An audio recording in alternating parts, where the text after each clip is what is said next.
네, 안녕하세요. 저는 GDDOC에서 AI ML 이영락이라고 합니다. 오늘 제목은 Do 울트라워크 이렇게 지어왔고요.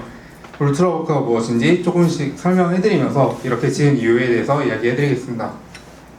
그래서 일단 목차는 제가 아무래도 바이오 쪽으로 하다 보니까 이거를 하다가 왜 AI 에이전트를 꺼내게 됐는지 조금 풀어서 설명을 하면서 AI 에이전트랑 멀티 에이전트에 대한 설명을 조금 이어서 하고 거기에 연결해서 오마이 오픈 클로드랑 오마이 오픈 코드, 오마이 오픈 클로드 이런 것들에 대해서 조금 이야기를 해볼까 합니다. 그래서 바이오와 AI에 대해서 먼저 이야기를 해보려고 하는데요. 혹시 이 세 분 아시는 분 있나요? 거의 없을 것 같긴 한데, 그래서 바로 답을 말씀드리면은 2024년에 그 노벨 화학상을 받으신 분인데, 그래도 좀 알만한 사람이 여기 가운데 있는 데미스 하사비스 이분이거든요. 이분이 딥마인드 CEO셔가지고 그 알파고 만들었던 분인데, 알파고 이후에 알파폴드라는 거를 만들었어요. 그래서 그런 알파폴드를 만듦으로써 이제 단백질에 대한 연구를 많이 증진시켜서 노벨상을 받게 돼서 일단 이거를 먼저 하도록 던져볼까 합니다. 그래서 아까 나왔던 알파폴드가 대체 뭔데? 라고 이야기를 해보면은, 일단은 그냥 최대한 쉽게, 어차피 에이전트 이야기를 하는 거다 보니까 좀 쉽게 이야기를 해보자면, 단백질이 아미노산으로 연결이 되어 있는 건데, 그게 실제로는 그 전기적 상호작용이라든가 아니면은 각종 화학 반응 같은 걸로 인해서 약간 이어폰이 꼬여 있는 것처럼 이렇게 3차원 구조로 꼬여 있게 돼요.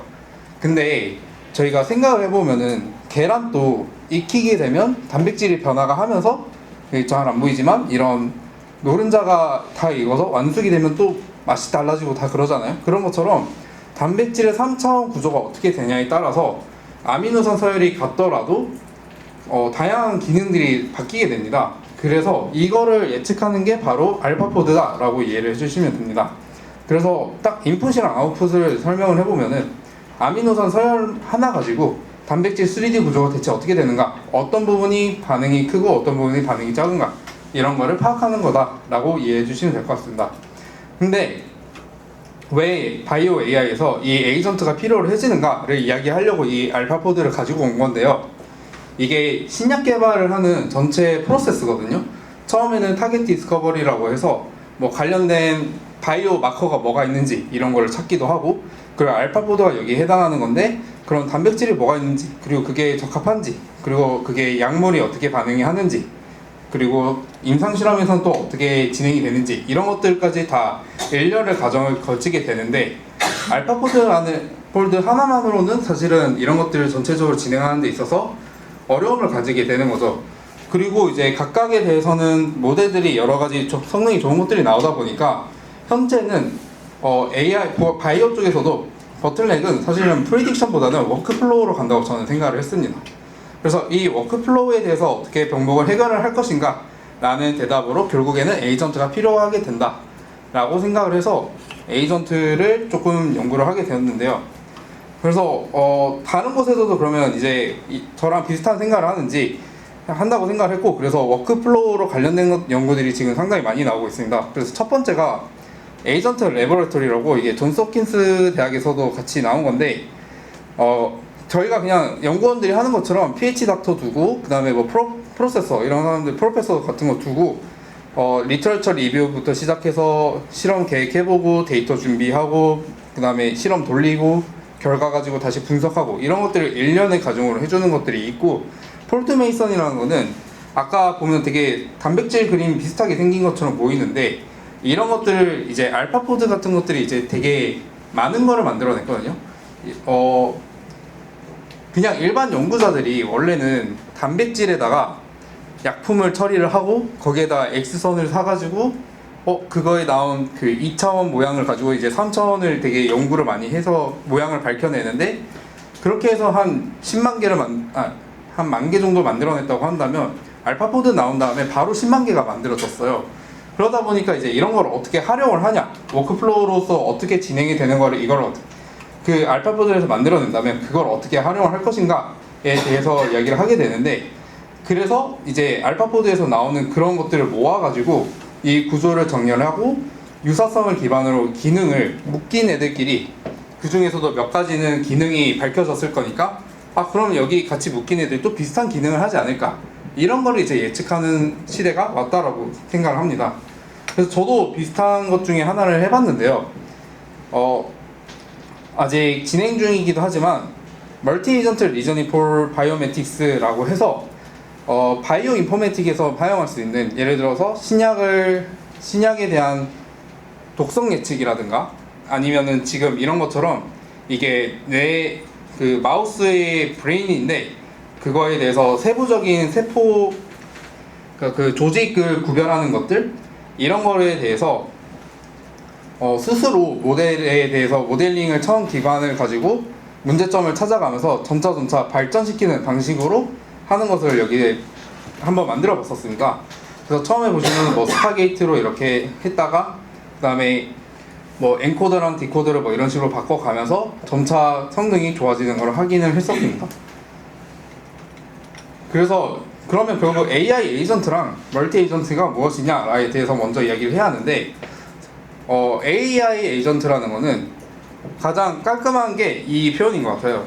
이 키워드 3개를 중심으로 생각하면 될 것 같은데, 목표를 달성하기 위해 세상을 관찰하고 주어진 도구들을 활용하여 행동하는 자율적인 AI 시스템, 즉 목표, 도구, 행동이 키워드라고 저는 생각을 합니다. 그래서 근데 되게 많이 혼잡해서 쓰고 있는 게 지금 AI 에이전트인데, 그래서 크게 2가지로 한번 구별을 해봤습니다. 시스템이랑 워크플로우 쪽으로 한번 나눠서 생각을 해봤는데, 먼저 시스템으로 생각을 한다면 이게 구글에서 나온 그림인데, 이걸로 표현을 하자면 총 3가지로 나눌 수 있습니다. 오케스트레이션, 그리고 모델, 툴이 있을 거고, 오케스트레이션에 이제 목표라든가 인스트럭션, 메모리 이런 것들을 설계하는 부분, 그리고 모델에서는 저희가 알고 있는 뭐 GPT를 쓸 것인지 이런 거를 반응하는 부분, 그리고 툴은 조금 더 자세히 설명을 해야 하는데, 툴이 사실은 여기서는 자세히 안 나와 있는데 요새는 이렇게 딱 2가지로 구별이 되는 것 같아요. MCP랑 스킬이라는 게 여기서 포함이 되는 것 같습니다. MCP라는 거는 결국에는 그냥 툴을 불러오는 방식, 표준 프로토콜인 거고, 스킬은 기존에 저희가 많이 하던 그런 태스크들을 어떤 식으로 할 건지 미리 짜주는 방식이다, 이렇게 생각을 해주시면 될 것 같습니다. 그래서 스킬이라는 건 결국에는 특정 작업이라든가 아니면 워크플로우를 처리하는 방법을 알려주는 지침서다, 이렇게 생각을 하시면 될 것 같습니다. 그렇다면 워크플로우는 어떤 거냐? 아까 말했던 그 오케스트레이션에 가까운 건데, AI 에이전트라는 거는 단순히 한번 생각하고 내뱉는 것이 아니라 처음에는 목표를 설정을 하고 거기에 대해서 추론을 한 다음에 실제로 아까 말했던 액션을 하게 되고, 그리고 그거에 대한 결과를 메모리로 담고 나서 그거에 대해서 그걸 참고해서 다시 리피트하는 방식으로 진행을 하게 된다고 생각을 합니다. 그러면 여기서 멀티 에이전트는 뭐가 바뀌는 것이냐 라고 이야기를 한다면, 단일 에이전트는 그냥 작업 하나에 대해서 에이전트가 하나를 해서 해결책을 꺼내놨다면, 제 다중 에이전트는 결국에 LLM이 여러 개가 생겨서 각자 다른 역할로 맡아서 작업을 하는데, 결국에는 슈퍼바이저라는 감독 에이전트 같은 것들을 통해서 하나의 목표를 결국 협력적으로 달성하는 구조를 제시를 하게 되는데요. 이것도 정확하게는 크게 2가지로 나눌 수 있는 것 같습니다. 중앙집중형이랑 분산형이라고 있는데, 중앙집중형은 아까 말한 것처럼 오케스트레이션이 각각 특정 태스크를 부여를 해주고 그 부여해준 결과에 대해서 자기가 다시 받아와서 결과를 종합하는 방식이 있고, 분산형은 정말 그냥 다른 작업들을 돌아가면서 여러 가지를 하는 것들이라고 그냥 봐주시면 될 것 같습니다. 그럼 이런 멀티 에이전트에 대한 이야기를 왜 꺼냈냐 라는 건 결국 제가 했던 것들에 대해서 이야기를 해보려고 한 건데, 이 마블이라고 하는 거는 어떤 거였냐면, 쉽게 말을 해보면 그러니까 원래 지금 현존하는 모델들을 AI 에이전트가 스스로 성능을 높여볼 수 있지 않을까라는 개념에서 시작을 했습니다. 그래서 그럼 어떻게 하면 올릴 수 있을까에 대해서 생각을 해보면은, AI 에이전트가 특정 에이전트가 이제 먼저 관련된 논문을 찾아보고 거기서 아이디어를 뽑아옵니다. 그리고 그 아이디어를 뽑아온 거에서 모델 구조를 바꾸고 스스로 실행을 시키고 그거에 대한 결과를 다시 메모리에 넣어서 뭐 성능이 떨어지면은 이쪽으로 반응을 하면 안 되는구나, 이런 것들을 다시 반영을 해서 페이퍼를 다시 고르고 이 과정을 반복하는 방식으로 했는데요. 결국 이거를 이야기한 거는 아까 제가 말씀드린 것처럼 그 에이전트에 대해서 되게 많은 구조가 있는데 거기에서 구조도 있고 뭐 그리고 워크플로우 같은 것도 있는데 저희가 많이 작업한 거는 멀티 에이전트의 좀 구조에 집중을 하지 않았나 라는 거를 일단은 하나 알 수 있었고, 그리고 두 번째로는 여기서 이제 기본적으로는 이 멀티 에이전트라는 거를 이용해서 코드를 생성을 하는 건데 뭔가 이거에 초점을 맞추는 것보다는 반복적으로 이 개선하는 거가 포인트지 않나 라는 걸 하나 느꼈고, 그리고 저희가 이거를 하면서 반복 개선 그 비교를 하기 위해서 코덱스랑 클로드도 같이 실험을 돌려봤었습니다. 근데 이게 코덱스랑 클로드로 같이 실험을 돌렸을 때 이 과정을 그냥 프롬프트로 넣어주고 그 다음에 아이터레이션을 해라, 반복을 해라 라고 했을 때 충분히 어느 정도 잘하는 것 같아서, 그렇다면 사실 이 멀티 에이전트에서 중요한 거는 뭔가 이렇게 구조를 짜는 것도 중요하겠지만 반복 개선이라는 게 되게 중요하지 않은가? 라는 거를 저는 머릿속에서 약간 좀 생각을 했던 것 같고, 그리고 이런 거에 대해서 이 이후에 나오는 것들이 되게 비슷하다라고 생각을 해서 그 부분에 대해서 한번 조금 이야기를 해보도록 하겠습니다. 그래서 결국 반복 학습이랑 반복 개선이랑 관련된 부분이 바로 OMO랑 OMC라고 할 수 있는데, 혹시 랄프 루프는 많이 들어보셨나요? 랄프 루프가 이게 저도 처음에 진짜 이 랄프일 거라 생각을 못했었는데 심스에 나오는 되게 멍청한 애가 한 명 있거든요. 근데 이 랄프 루프라는 거는 그냥 멍청하게 그냥 원래라면은 1번 기능 해줘 라고 하면은 저희가 1번 완료시키고 그 다음에 완료를 에이전트가 해주고 그 다음에 2번 기능도 또 해줘 라고 하면 이제 2번을 완료하고 3번 해달라고 하면 이렇게 하나하나 들어갈 때마다 거기에 따라서 한 번씩 해주는 건데, 그냥 될 때까지 PRD대로 구현해줘 하면 무한으로 될 때까지 그냥 무시성을 반복을 하는 거를 랄프 루프라고 합니다. 이게 사실은 아까 말씀드린 것처럼 구조도 되게 중요하지만 반복 개선이라는 것 자체가 중요하다 보니까 이거를 적용시킨 게 바로 OMC라는 게 있고, 그리고 그거와 더불어서 하네스라는 개념이 이제 스킬에서 더 발전해서 나오게 됩니다.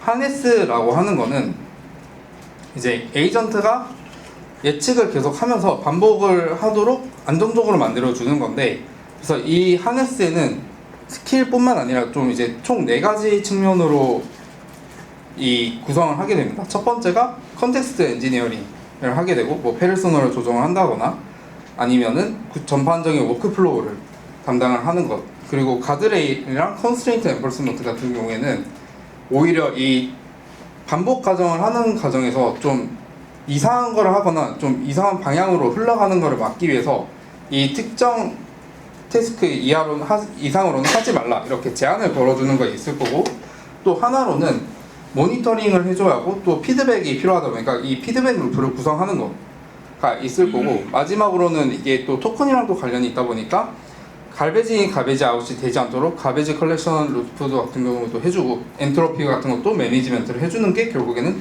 하네스다라고 설명할 수 있습니다. 즉 AI 에이전트에서 처음에는 MCP라고 해서 그걸로 거의 반복이 됐었는데, 거기서 이제 더 나아가서 스킬이라는 것을 이용해서 레시피를 만들었다라고 하면은 이제 방금 제가 보여드렸던 마블이라는 것도 반복해서 되게 많은 발전을 할 수 있었던 것처럼 다른 사람들도 랄프 반복을 최소한 해서라도 많이 얻을 수 있는데 하네스를 통해서 안정적으로 많이 반복시키는 게 중요하지 않나 라고 해서 이 스킬들과 에이전트를 반복적으로 잘 운영시키는 방법, 즉 레시피들 같은 스킬을 안전하게 작동시키는 것으로 발전하게 됩니다.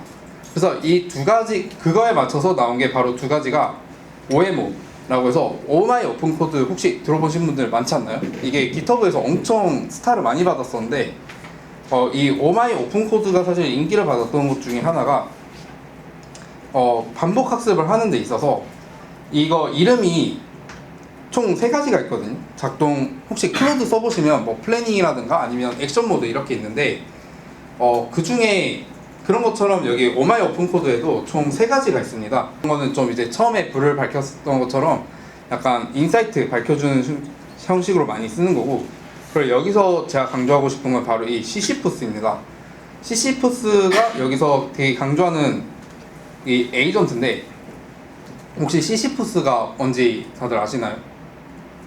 혹시 아시는 분 있으신가요?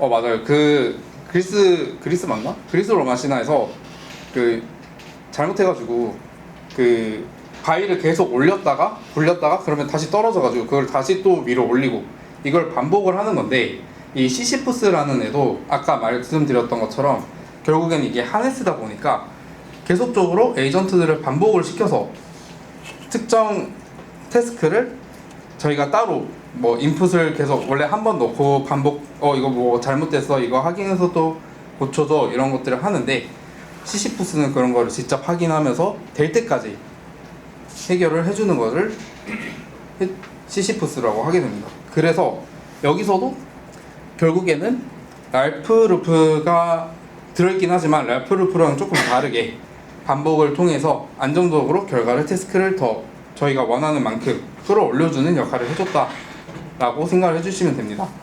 그런데 이 오마이 오픈 코드에서 또 하나의 좋은 장점이 뭐였냐면 모델에 대해서 제한을 걸지 않았었습니다. 그래서 시시푸스 같은 경우에는 전반적인 일을 잘하는 클로드한테 시키고, 그리고 디테일한 코드 작업 같은 경우는 사실 코덱스가 더 잘해서 코덱스한테 부여를 해주고, 그 다음에 크리틱 같은 거나 아니면은 좀 창의적인 생각은 제미나이가 잘하다 보니까 제미나이, 그리고 좀 토큰 소모량 같은 걸 고려해서 그룹 같은 걸 같이 섞어 쓰는 거였는데, 이게 클로드가 이제 오오스를 제안을 하게 되면서 그러면 차라리 클로드에 맞춰서 하나 나오자 라고 했던 게, 이 그림이 실제로 놀랍게도 그 오마이 클로드에 있는 실제 그림이거든요.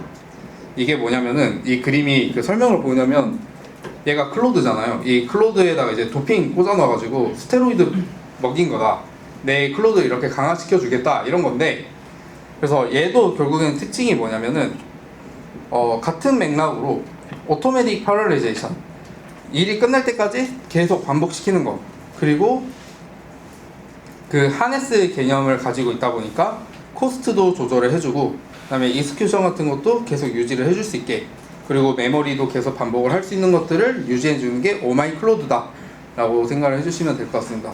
그래서 결국에는 제가 이야기하고 싶은 거는 AI 에이전트가 처음에는 그냥 구조를 만들고 멀티 에이전트로 진행을 하면 잘하겠지, 그래서 얘가 굳이 여러 가지 생각을 한다고 해서 바로 해결을 잘해줄 수 있나? 라는 생각을 하게 됐고, 그러면 차라리 진짜 얘를 에이전트처럼 쓰고 싶으면은 반복이 필요하다 라고 사람들이 생각을 한 것 같습니다. 그래서 이 반복에 따라서 이 반복을 안정적으로 해주는 방법들을 찾게 되었고, 그게 결국에는 하네스라는 개념으로 이제 새롭게 나오게 된 것 같습니다. 그래서 이 하네스를 결국에 적용한 게 오마이 오픈코드랑 오마이 클로드였고, 그래서 사람들이 되게 열광한 것 같다 라고 저는 생각을 하게 되었습니다. 자, 여기까지 한번 제가 말씀드린 걸 한번 정리를 해보면은, AI 에이전트라는 거를 연구를 해봤을 때는 대부분이 이제 구조에 집중을 하게 됐는데, 이 구조만으로는 사실 무언가 부족하다, 그리고 만약에 구조가 그렇게 중요하다라고 하면 어떻게 코덱스랑 클로드는 잘 따라왔냐 라는 걸 생각했을 때 결국에는 다 필요 없고 반복이다 라는 결론을 조금 저는 경험을 했던 것 같습니다. 근데 이 반복을 솔직히 다들 클로드나 코덱스 같은 걸 써보거나 아니면 최소한 챗GPT 같은 걸로 저희가 복사해서 써더라도 여러 번 한 번에 다 해본 경험은 없다고 저는 생각을 해요. 넣어보고 또 어른하는 것도 넣어가지고 또 코드 붙여달라고 하고, 이제 그런 것들을 굳이 왜 휴먼 인터랙션이 들어가야 하냐, 그거를 이제 다 자동화 시키자라는 의미가 지금의 에이전트의 트렌드가 되고 있다고 저는 생각을 하고 있습니다. 그래서 이 OMO, OMC 대체 어떻게 쓰나요? 라고 하면은, 저도 지금 이 OMO랑 OMC 둘 다 유용하게 쓰고 있는데 그 중에서 되게 맛있는 거 딱 4가지를 가지고 와봤습니다. 울트라 워크, 그래서 이 제목이 두 울트라 워크였는데, 울트라 워크가 바로 병렬 실행 엔진이라서 이게 알아서 병렬적으로 에이전트 필요한 걸 다 불러와줘서 진행을 하고, 그 다음에 모델 라우팅 같은 경우도 효율적으로, 예를 들어서 이거 생각보다 가벼운 태스크네? 그러면은 제미나이 이런 거를 박아준다거나, 이건 좀 코드 작업이 빡세 이런 거면은 GPT를 박아주는 형식으로 사용을 할 수 있습니다. 또 랄프에서 조금 발전돼서 나온 게 오토파일럿이라는 기능이 있습니다. 이거는 완전 자율 실행이라는 컨셉인데, 이거는 딱 이렇게 그 페르소나가 PRD를 분석을 해주고 설계를 하고 그 다음에 구현해주고 QA 해주고 검증하는 방식. 아까 말씀드렸던 멀티 에이전트에서 그 순서대로 진행하는 이 분산형 협업을 이루어낸 게 이 오토파일럿이라고 생각을 해주시면 될 것 같습니다. 그리고 이제 OMC 플랜도 되게 제가 야무지게 쓰고 있는 건데, 이게 전략적 계획 수립이라고 해서 클로드 같은 거에도 이제 플래닝 모델을 하면 여러 가지 짜주기는 하는데, 거기에 대해서 사실 저희가 플랜을 보면서 많이 수정을 하잖아요. 그래서 일단은 여기서 두 가지 좀 특징인 거는, 처음에 저희가 막 이렇게 열심히 뭐뭐 해줘라고 하더라도 되게 좀 부족한 부분들이 많은데, 그거를 직접 인터뷰라는 걸 통해서 대화형으로 이제 요구사항들을 더 수집을 해내서 부족한 부분을 채워주는 게 있고, 그리고 컨센서스라는 것 중에서 랄플랜이라는 게 있습니다. 그래서 아까 말했던 그 랄프 루프처럼 플래닝 자체를 무한적으로 반복을 하는 겁니다. 플래너가 처음에 짜고 그 다음에 아키텍처 거기에 맞춰서 어느 정도 형식을 잡아놓으면 이제 크리틱이 문제가 될 수 있는 부분을 파악을 해서 다시 플래너한테 넘기고, 그러면 이 플래너가 그 부분을 다시 고쳐서 플래너가 그 부분에 다시 계획을 세우고 아키텍처가 거기에 대해서 다시 수정사항을 넣고, 그래서 또 마지막으로 크리틱, 이렇게 총 5번까지 해서 플랜을 짠 다음에 오토파일럿으로 돌리고, 이런 식으로 사실 사용을 하면 생각보다 저희가 프롬프팅을 많이 쓰지 않고, 그리고 이미 많은 사람들이 쓰는 방법들이 있다 보니까 빠르게 좀 결과를 뽑아낼 수 있는 상태가 된 것 같습니다. 그리고 이제 CCG라고 해서 클로드, 코덱스, 제미나이, 이것도 제가 클로드랑 코덱스, 제미나이 셋 다 쓰고 있어서 많이 쓰는 기능 중에 하나인데, 코덱스랑 제미나이랑 클로드가 각각 말씀드린 것처럼 잘하는 영역이 달라요. 그래서 코덱스 같은 경우에는 확실히 백엔드라든가 좀 세부적인 코드 로직을 잘 짜서 로직 분석 알고리즘 쪽으로 얘가 오케스트레이션을 해주는 거고, 백그라운드로. 제미나이가 얘가 그 안티그래비티에서도 조금 느꼈던 건데, 프론트엔드라든가 아니면 UI UX 디자인 문서 쪽으로 활용을 좀 많이 할 수 있다 보니까 그쪽으로 태스크를 맡기고, 클로드가 좀 제너럴라이제이션을 잘하다 보니까 결과 통합을 해주고 최종 합성, 품질 검증해주는 이 네 가지 총 스킬을 많이 사용을 할 수 있고, 다들 만약에 클로드를 쓰고 있다면 한 번쯤은 써보는 건 저는 추천을 드립니다. 이게 생각보다 클로드 코드를 그냥 썼을 때는, 네이티브하게 썼을 때는 계속 반복하는 경우가 많은데, 이걸 통해서 좀 한 번에 그냥 쭉쭉쭉 해결되는 것도 좀 경험할 수 있는 것 같습니다. 그래서 제가 왜 처음에 do ultra work라고 했냐면, 사실 저는 그 작년에 되게 많이 말 나왔던 것 중에 하나가 바이브 코딩이라는 말이 나왔는데, 사실 저는 그 본 전공이 아닌에도 불구하고 바이브 코딩이 약간 좀 단어 자체가 좀 역겨웠어요. 이게 아무 생각 없이 그냥 무지성을 하는 느낌에 가까웠고, 그럼 뭐가 문제점이 생기는지도 잘 모르니까 바이브 코딩은 진짜 안 좋은 거다라고 생각을 했고, 그래서 최대한 클로드랑 코덱스 이런 걸 안 쓰려고 노력을 했었거든요. 근데 사실 이런 것들이 나오는 걸 보면서 이 사람들이 이런 걸 만들 때도 사실 클로드를 직접 써보면서 뭐가 문제점이 되고 이런 것들을 파악을 한 거고, 저도 에이전트라는 그 실험을 하다 보니까 이런 반복이 중요하다는 경험을 얻게 되었잖아요. 그래서 왜 do 울트라 워크냐, 이런 거를 안 좋다라고 하고 그냥 회피하는 것보다는, 일단은 저희가 코딩하는 입장이라면 써보고 뭐가 문제점인지 파악을 하고 거기에 대해서 저희가 강점을 갖기도 하고, 아니면은 그거를 지금 여기 하네스를 만든 것처럼 저희가 그런 부분을 좀 채워나가는 것 쪽으로 오히려 인사이트를 바꿔야 하지 않나. 그러기 위해서는 지금 그냥 이런 거는 지금 당장 쓰면 안 될 것 같아, 아니면은 그래봤자 잘 안 되지, 이런 것보다는 써보면서 뭐가 부족한지 알아야 한다. 그래서 당장에 저희한테 더 중요한 거는 아이디어인 것 같고, 그 아이디어로 무언가를 해보자, 그리고 부족한 거는 더 경험으로 찾아보자 라는 의미에서 그냥 do 울트라 워크 한번 해봅시다, 울트라 워크를 해보면서 뭐가 부족한지를 찾아보자 라는 의미에서 제목을 짓게 되었습니다. 그러면 저는 지금 이걸 어떻게 쓰고 있냐로 한번 마무리 짓고 싶은데, 오픈클로우라고 우리 착한 가제 친구가 한 명 나왔습니다. 사실 오픈클로우는 지금 되게 말이 많은데 보안 이슈도 있고, 그리고 이게 사실은 저희 같이 그냥 원래 쓰던 사람들은 이게 뭐 굳이 필요한 건가? 라고 생각을 하는데, 저도 그렇게 생각을 했었고, 그래서 그냥 디스코드나 아니면 이런 걸로 좀 소통하는 방식으로만 써야겠다라고 생각을 하고, 그쪽을 한번 응용을 해서 제가 연구하는 거를 AI 사이언티스트로 만들어서 아까 보여드렸던 에이전트 레버러터리 같은 컨셉으로 좀 만들어 보자 라고 하게 되었습니다. 그래서 이게 그 구조인데요.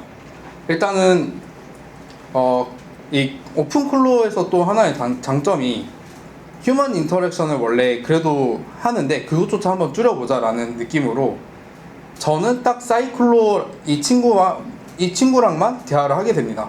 그럼 이 사이클로가 여러 가지 서브 에이전트들에게 그 명령을 다시 시키게 되고, 그 결과들을 다시 모아서 판단을 해서 진행을 하는데, 이 사이클로가 전체적인 걸 진행을 해준다면 이제 여기 프로페서를 하나 넣어서 얘는 결과 같은 거나 아니면 좀 전문적으로 뭐를 해야 하는지를 설계를 해주는 쪽으로 잡게 됩니다. 그래서 이 두 가지 사실 사이클로가 쉽게 생각하면은 이렇게 되는데, 직게리아의 사장님인 거고, 그리고 이제 그 옆에 PI로서 프로페서가 있는 거다라고 생각을 하시면 될 것 같습니다. 그리고 이제 이 사이클로 그러면 다른 오픈 클로우들한테 어떤 걸 시킬 수 있냐라고 하면은 좀 이것저것 많이 때려 박아봤는데, 리서치 디비전 쪽으로 가보면은 이제 문헌 연구도 하고, 그럼 문헌에서 여러 가지 아이디어를 뽑아내는 기획 연구원을 만들어내고, 그럼 그것과 관련된 데이터들이 있는지를 검토하는 데이터 연구원, 그리고 이걸로 실제로 코드를 짜보거나 아니면은 간단하게 돌려보는 실험 연구원, 그리고 그 결과들을 확인해보는 분석 연구원, 이렇게 리서치를 나누어 놨습니다.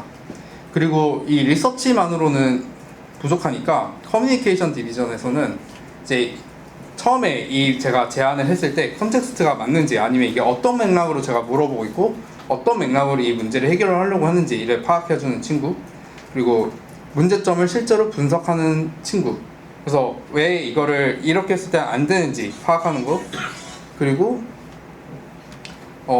시각화를 이런 것들을 일련을 다 했을 때 그거를 마지막으로 시각해주는 사람, 그리고 리서치다 보니까 어려운 개념이 많다 보니까 그거를 초등학교 선생님처럼 설명해주는 사람으로 커뮤니케이션 디비전을 나눠왔고, 그리고 최종적으로는 논문 작성해주는 거, 그리고 통합 매니저는 제가 이거를 옵시디언이랑 연결을 해놔서 개인화를 해서 모든 걸 그래프로 다시 넣어두고 있는데, 여기서 끝난 연구들을 다시 거기에다가 넣어주는 통합 매니저, 그리고 제가 하던 게 바이오다 보니까 이게 바이오적으로 의미가 있는지를 파악하는 바이오 검증원을 넣어서, 저는 그냥 단순히 사이클로한테 원하는 걸 넣게 되면은 이 사이클로가 어떤 단계가 이 사람이 원하는 건지, 그리고 아니면은 뭐 처음부터 끝까지를 원하는 건지를 판단을 해서 진행을 시키게 되는 구조로 만들어서 활용을 하고 있습니다. 이처럼 시작은 제가 바이오로 시작을 했는데, 다들 이 AI에 대해서 많은 생각을 하고 있는 것 같아요. 그래서 이걸 안 쓰는 분들도 있는 것 같고, 아니면은 써보려고 생각도 해보는 분도 있는 것 같고, 근데 저는 그에 대한 답변은 일단 써보자. 그래서 써보면서 문제점을 찾고 거기에 대해서 발전시키는 게 생각해보면 저희가 할 수 있는 또 다른 길이지 않을까를 제시하고 싶어서 이렇게 제가 만든 것도 한번 소개를 해보고 진행을 해보게 되었습니다. 네, 다들 한 번쯤은 울트라워크 해보시기 바랍니다. 감사합니다.